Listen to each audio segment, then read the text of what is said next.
சிறப்புக்குரிய முருகப்பெருமானுடைய பல்வேறு வகையான விரத நாட்கள்ல ஒன்றாக விளங்கக்கூடியது வைகாசி விசாக திருநாள்.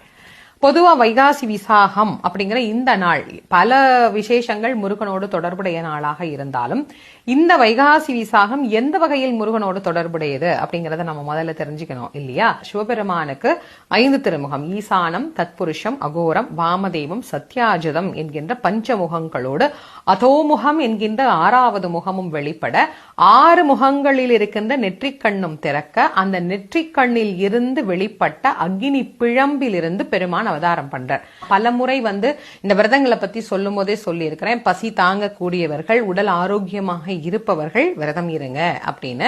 அதனால வைகாசி விசாக விரதம், குழந்தை வேண்டியும் விரதம் இருக்கலாம், உடல் ஆரோக்கியத்திற்காகவும் விரதம் இருக்கலாம். இல்ல விரதம்லாம் ஒண்ணும் இல்லைங்க, சாதாரணமா நாங்க அன்னைக்கு சாமி கும்பிடணும் அப்படின்னா முருகனுக்கு விசேஷமான படை